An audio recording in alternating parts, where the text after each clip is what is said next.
Google slide हे गुगलचं एक free tool आहे जे प्रेझेंटेशन तयार करण्यासाठी वापरतात। मायक्रोसॉफ्ट पॉवरपॉइंट सारखं यात स्लाइड्स बनवून टेक्स्ट, फोटो, व्हिडिओ वगैरे घालता येतात। ऑनलाइन वर्क करता येतं व शेअर करायला पण सोपं आहे। चला तर गुगल स्लाइड मध्ये स्लाइड कशी बनवायची ते बघूया। यासाठी खाली उजवीकडे स्लाइड ऑप्शन दिसेल, त्याला क्लिक केल्यानंतर स्क्रीनवर खाली उजवीकडे प्लस असं साइन दिसेल, तिथे आपण कस्टम टेम्पलेट याला क्लिक केल्यानंतर इथे तयार असलेले सगळे टेम्पलेट्स आपल्याला दिसतील।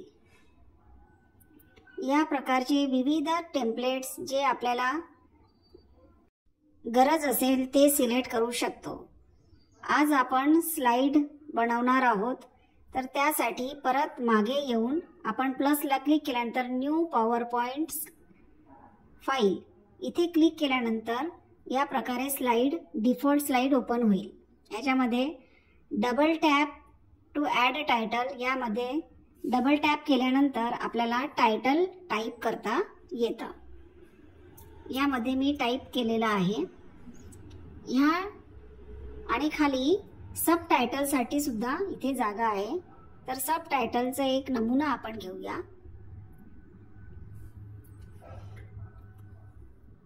या टायटलला बोल्ड करण्यासाठी खाली बी असं प्रेस केल्यानंतर बोल्ड होईल, यू ला प्रेस केल्यानंतर अंडरलाइन होईल। त्या प्रकारे ए ला क्लिक केल्यानंतर टेक्स्ट कलर आपल्याला घेता येईल। याच्यामध्ये बेसिक कलर, थीम्स आहेत दिलेले आणि कस्टम, याद्वारे आपल्याला हवं ते रंग टेक्स्टला देता येईल।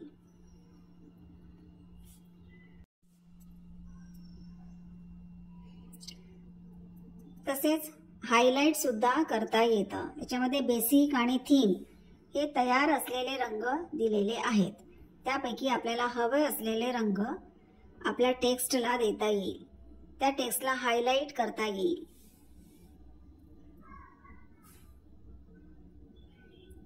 बेसिक कलर मध्ये आपल्याला हवा असलेला रंग देता येतो। यानंतर अलाइनमेंट आपल्याला जिथे वाटेल तिथे आपल्याला ठेवता येतं। त्यानंतर हा टेक्स्ट ज्या बॉक्समध्ये आहे त्या बॉक्सला सुद्धा आपल्याला फिल करता येतं।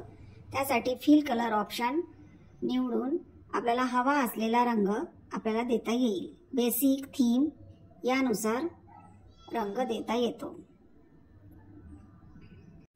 सगळ्यात वरती ए ह्या ऑप्शनला क्लिक केल्यानंतर जे फंक्शन्स आपण आता केले ते फॉर्मॅट सुद्धा करता येतात। यामध्ये फॉन्टचा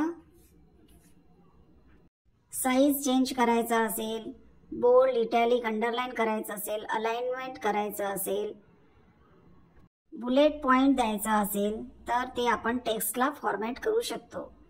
त्याचप्रमाणे लाईन स्पेसिंग असेल, ऑटोफिल ऑप्शन असेल, हे सर्व ऑप्शन इथे आपल्याला अवेलेबल आहेत। सोबतच फॉर्मॅटमध्ये फिल कलर, बॉर्डर यामध्ये सुद्धा आपण या आधी बघितल्याप्रमाणे फॉर्मॅट कलर्स इथे करता येतो। त्याचप्रमाणे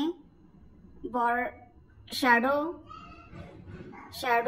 ड्रॉप शॅडो, रिफ्लेक्शन, शॅडो मध्ये opacity, angle, distance, blur radius या प्रकारे आपल्याला हवं ते डिस्टन्स आपल्याला घेता येईल। त्यानंतर रिफ्लेक्शन्स मध्ये सुद्धा ऑन केल्यानंतर त्याची ओपॅसिटी काय, डिस्टन्स काय, त्याचा साईज काय असेल हे सर्व आपल्याला इथे करता येईल। अशा प्रकारे तयार केलेली स्लाइड सेव्ह करण्यासाठी खाली अनसेव्ह चेंजच्या बाजूला सेव्हला क्लिक केल्यानंतर गुगल ड्राईव्हला ओके केल्यानंतर अकाउंट विचारेल, त्या ॲरोला क्लिक केल्यानंतर आपल्याकडे जे अकाउंट असेल त्याला सिलेक्ट करून आपल्याला ही स्लाइड सेव्ह होईल। अशा प्रकारे स्लाइड तयार करणे अगदी सोपे आहे।